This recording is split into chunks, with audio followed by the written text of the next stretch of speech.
There comes a moment in a man's life when he realizes he has mastered fluency in every dialect of belonging, yet feels strangely absent inside all of them. Church, office, family gatherings, locker rooms, friendships he never quite chose but learned to maintain out of duty. He moves through them like a gifted understudy in a play whose lead actor never appears. He knows all the lines, he hits every cue, he's dependable, agreeable, steady, and yet none of it feels inhabited. It's as if his life fits a man who never truly arrived, and he has been filling the space on behalf of a ghost. One of the quiet illusions many men carry, often without noticing, is believing that this adaptability is maturity, that shape-shifting is emotional intelligence, that disappearing a little is what keeps the peace.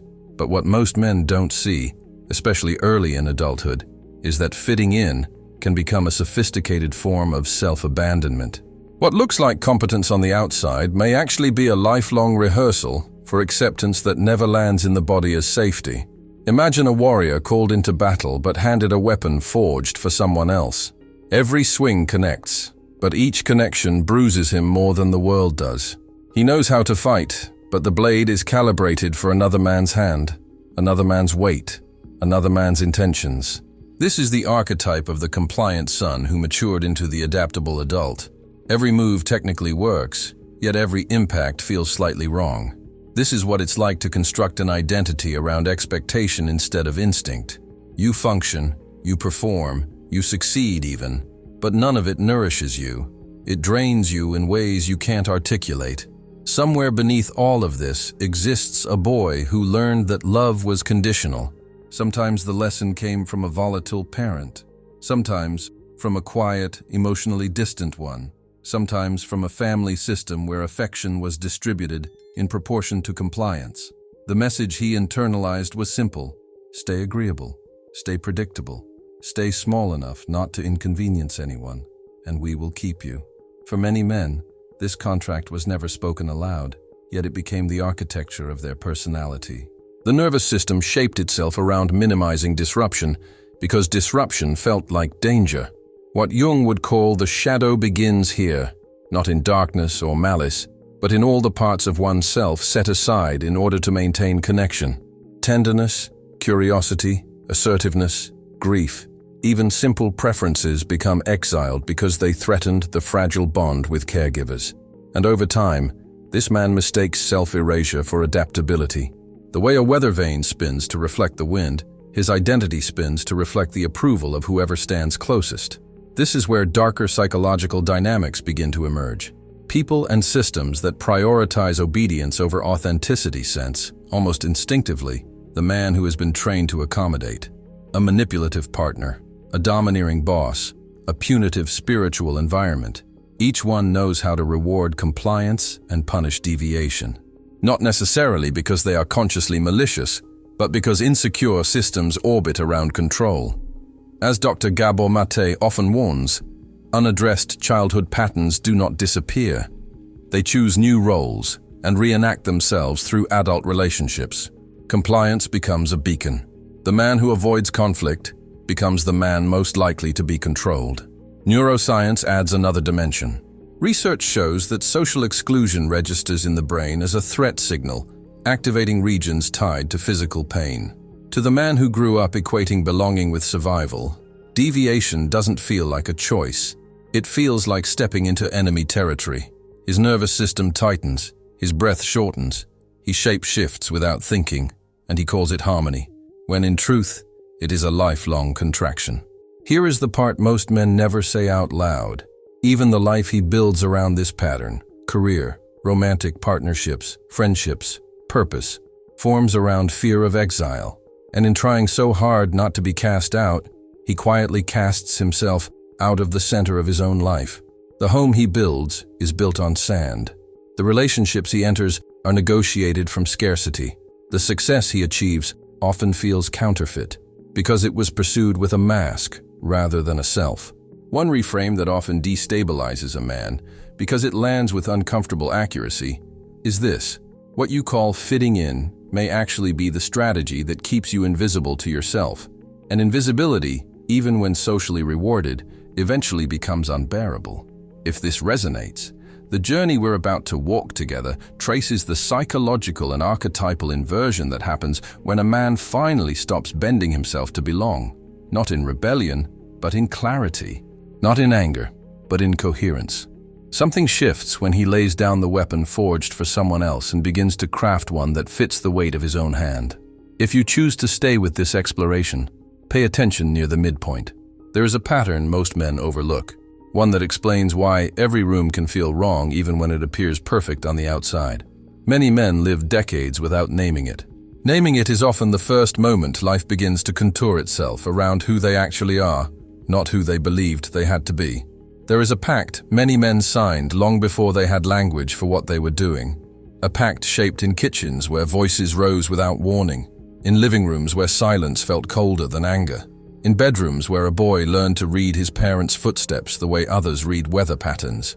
Without ever meaning to, he began bargaining with the world. If I stay easy, if I stay predictable, if I keep my needs small enough, you will not leave. It was not a strategy, it was survival. Every softened reaction, every swallowed protest, every careful smile became a currency that kept the household stable for one more day. And even though that boy grew into a man, the nervous system that made the bargain never forgot the terms. What complicates this is how invisible the pattern becomes in adulthood. Many men truly believe they are simply agreeable, cooperative, good at keeping harmony. Yet beneath that narrative sits a physiological truth. The body learned early that belonging was conditional. When childhood attachment is inconsistent or unstable, approval does not feel like a preference.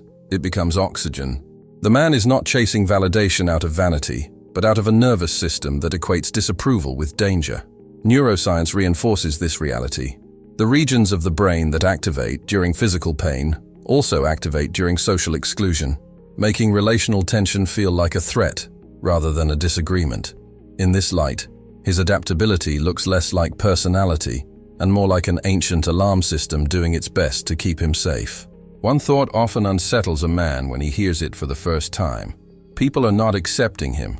They are accepting the avatar he presents, the curated version of himself that has been polished, softened, rounded off so no one feels disrupted in his presence. Many men describe this as living behind glass. They are visible, included, even praised, yet somehow untouchable.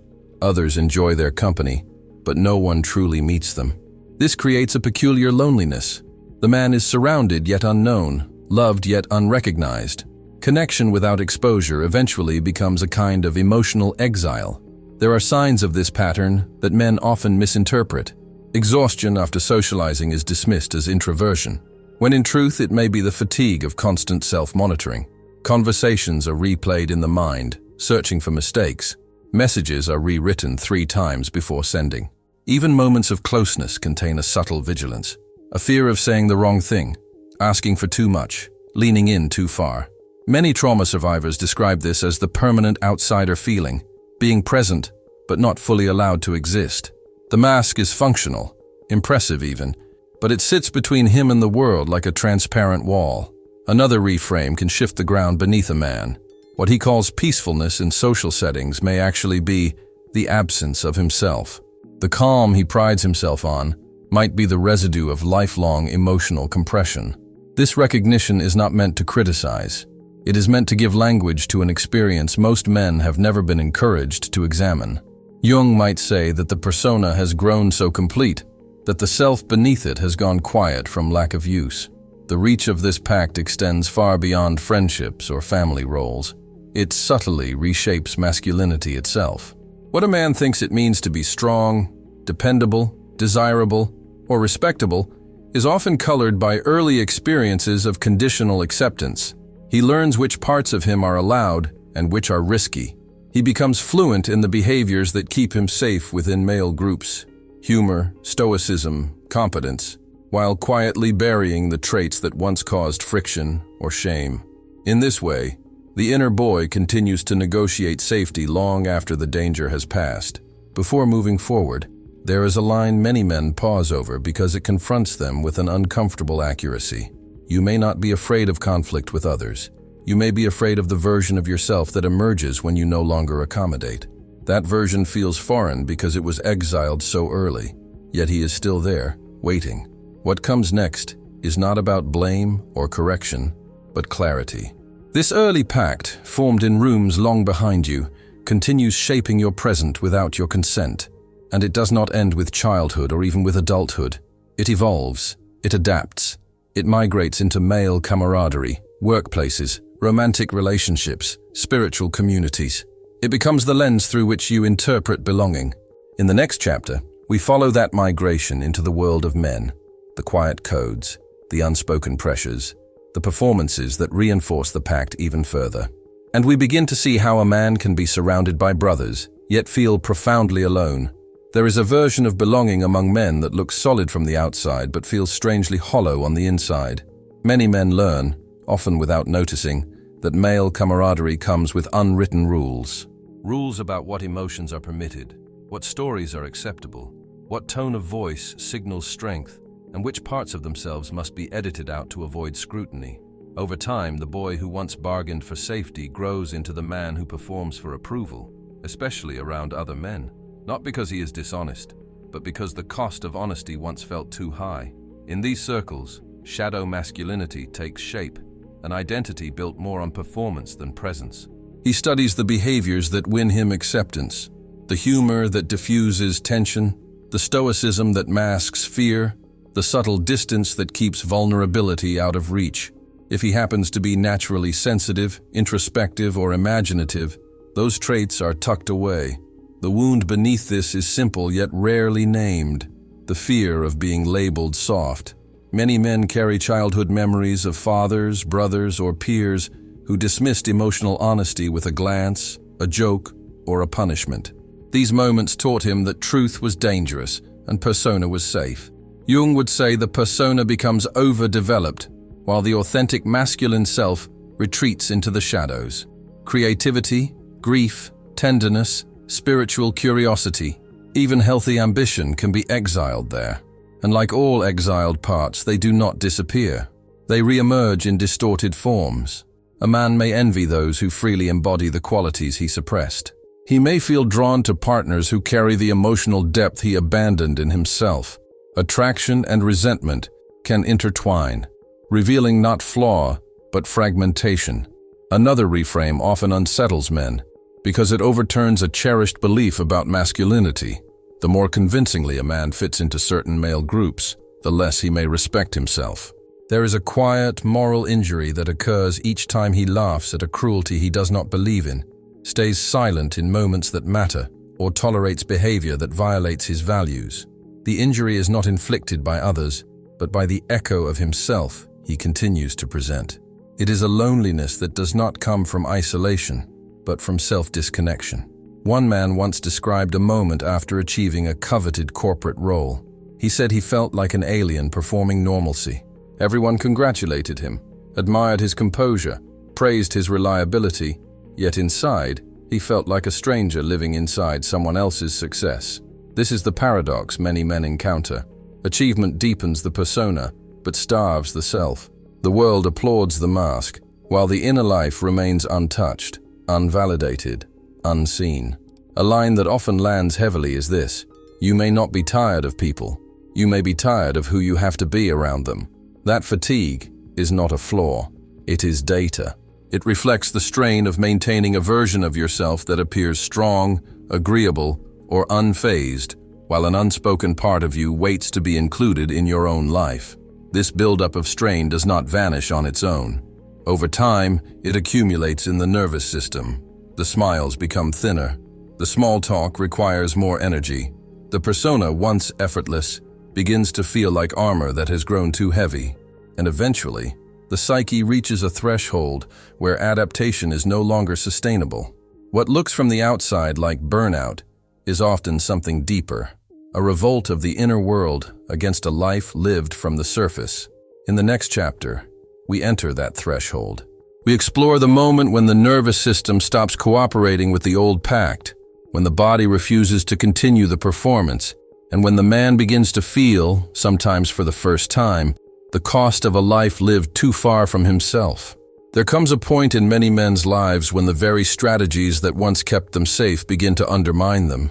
It rarely arrives as a dramatic collapse. More often, it appears as a subtle physical unease that cannot be explained by circumstances. Sleep becomes thin. Mornings feel heavier than they should. Thoughts lose their sharpness. A sense of dread appears without an identifiable threat. What once felt like competence suddenly feels like depletion. The body, which faithfully upheld the old pact for decades, starts refusing its terms. This is not failure. In trauma literature, some call this the post-safety crash. When the nervous system finally senses that immediate danger has passed, it relaxes just enough for the buried cost of lifelong adaptation to surface. The vigilance that once kept relationships stable or environments predictable becomes unnecessary, but the exhaustion it masked begins to show. It is similar to soldiers who fall ill only after returning home. The body understands safety before the mind does, and once it recognizes it, the accumulated weight of years spent performing strength can no longer be held back. Self-determination theory adds another layer to this picture. Human vitality rests on three psychological nutrients: autonomy, competence, and relatedness. A life built on fitting in usually cultivates competence and a kind of pseudo-connection, but autonomy quietly starves. When one of these pillars collapses, vitality collapses with it. A man may continue functioning at work, meeting expectations, maintaining relationships, yet feel an inner erosion that no achievement can repair. This is not depression in the clinical sense. It is a form of existential drift. A moment like this can be deeply confusing because it disrupts the narrative a man has carried for years. He believed that being adaptable made him strong, that managing others' comfort made him reliable, that minimizing his needs made him noble. But the nervous system does not recognize nobility. It only recognizes congruence. And when a life no longer matches the internal truth, the body protests, not dramatically at first, just enough to make him pause. There is often a small act of rebellion that emerges here, almost accidentally. A single unfiltered sentence slips out in a conversation. A moment of honesty that he did not plan. Not a confessional, not an emotional outburst, but something real. In that moment he watches closely. Who tightens, who softens, who shifts the subject, who later weaponizes it. It becomes a diagnostic moment, not for him, but for the relationships around him. Some people lean closer, relieved to witness something authentic. Others recoil because the mask was what kept them comfortable.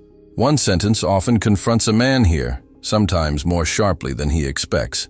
You have spent so long trying not to be abandoned that you never asked whether these connections are capable of receiving you. This is not a criticism. It is a revelation. The fear that shaped his early relationships has shaped his adult ones as well.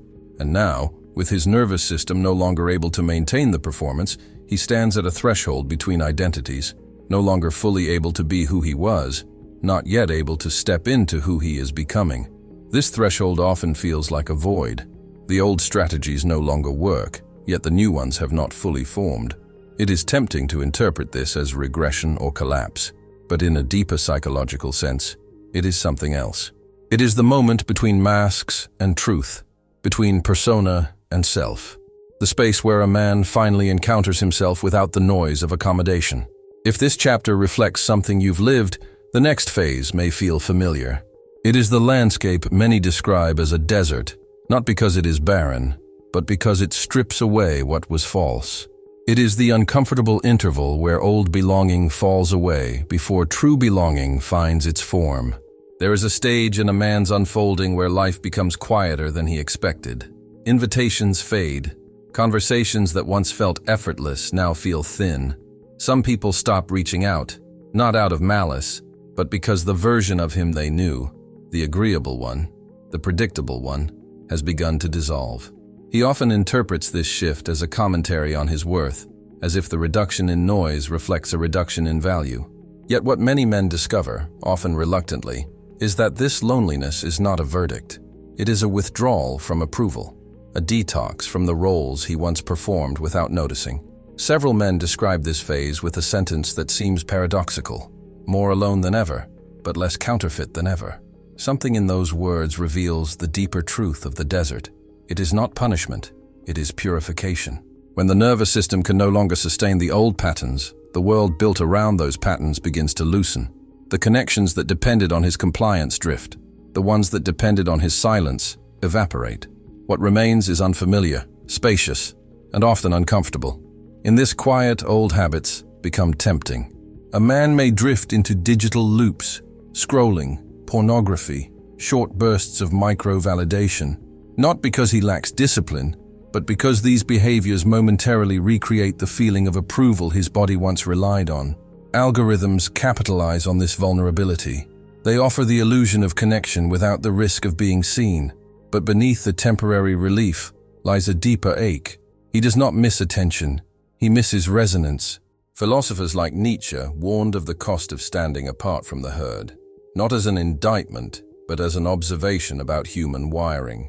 Belonging provides safety, deviation triggers anxiety, and yet standing apart is often required when the old group demands a version of him he can no longer perform. In this desert phase, he begins to test a new kind of courage, the courage to let certain dynamics expire without forcing himself back into shapes that no longer fit. There are subtle signs that the desert is doing its work. His no becomes cleaner, less decorated with apologies. His sense of self expands slightly, even in solitude. Disapproval loses a bit of its power. He finds himself less willing to shrink or contort, even if silence follows. And perhaps most quietly, he begins valuing dignity over belonging, not in defiance, but in recognition that authenticity costs less than a lifetime of self-abandonment. A sentence that often lands with unexpected clarity is this: you are not losing people. You are losing the performances that once held them in place. What remains are relationships that can breathe in the presence of your truth. This reframing can feel both liberating and disorienting, especially when the desert stretches longer than anticipated. If he stays here too long, cynicism may whisper to him. Isolation can disguise itself as independence. But the desert was never meant as a destination. It is a passage. What comes next is a different kind of movement. Not a return to orbiting others, but the emergence of a steadier center of gravity. A man begins to shape his life instead of seeking a place inside someone else's. Relationships start forming around values rather than performances, and the self he once hid begins taking its rightful place in his own narrative. In the following chapter, we explore this shift, the moment a man stops searching for where he fits and begins building a life that fits him. There is a quiet turning point in a man's journey, where he realizes he has spent most of his life in orbit, orbiting expectations, orbiting other people's comfort, orbiting roles he never chose but learned to perform with precision. The desert phase strips away enough noise that he can finally see the cost of this orbiting, and for the first time, he begins to ask a different question. Not, where do I belong, but what life is structurally honest for me? It is a subtle shift, but it changes everything. Instead of seeking spaces that will accept him, he begins creating a life that reflects him. Something in his posture changes here, though others may not immediately notice. His attention, once scattered across the emotional needs of his environment, pulls inward, not into withdrawal, but into coherence. He begins rebuilding around the things that strengthen his inner architecture, his craft, his body, his values, his rhythms. This is not reinvention, it is realignment. The archetype shifts from pleaser to sovereign, not through dominance or bravado, but through self-authored structure. The man who once adapted to every room begins shaping the rooms he enters. As his axis strengthens, relationships start reconfiguring around it. Those who once relied on his compliance drift to the edges, not because he rejects them, but because congruence exposes misalignment. Chemistry is no longer enough. Shared values matter more. Emotional familiarity is no longer enough. Relational reciprocity becomes essential. He finds that the people who move closer during this stage are those who resonate with his truth rather than his performance. Communities begin forming around shared commitments instead of shared patterns. Yet the old shadow does not disappear quietly. It waits for moments of uncertainty, then whispers the familiar warning: do not stand out, they will leave. The man feels the contraction in his body, a tightening in the jaw, a shortening of breath, a faint desire to shrink back into the version of himself that never caused trouble. These sensations are not regression. They are reminders of the old pact. The difference now is that he notices them. Awareness becomes leverage. Instead of collapsing into the old role, he observes the bodily response and recognizes it as historical rather than factual. What emerges over time is a form of quiet authority, not charisma, not dominance, but coherence. He becomes a man others feel grounded around, not because he demands influence, but because he no longer negotiates the core of who he is. There is no performance to maintain, no approval to chase, no mask to protect. This steadiness creates a paradoxical effect. He becomes more magnetic by needing less from the world. People who seek depth are drawn to him. People who seek convenience drift away. The sorting is natural, unforced. A sentence often resonates deeply here. Strength is not what you show. It is what you no longer need to hide. In this stage, hiding becomes unnecessary, not because the world suddenly grows safer, but because his relationship to himself does. He is no longer orbiting anyone's emotional gravity. The center he once outsourced has returned to its rightful place within him. As this stage matures, he begins to understand that he has not arrived at perfection. He has simply inverted the axis. Instead of bending himself to fit life, he now stands as the reference point around which his work, relationships, and purpose can coherently form. The next chapter brings this full circle, showing how releasing the need to fit in allows life to finally fit around who he truly is. At the end of this journey, a quieter truth begins to reveal itself. So much of a man's suffering comes not from who he is, but from who he felt required to become. The boy who learned to shrink, the young man who mastered adaptation, the adult who performed strength. Each one was trying to earn a belonging that should never have needed performance. When he finally stops reshaping himself to enter rooms, something unexpected happens. He begins to feel, perhaps for the first time, what it is like to take up space without apology.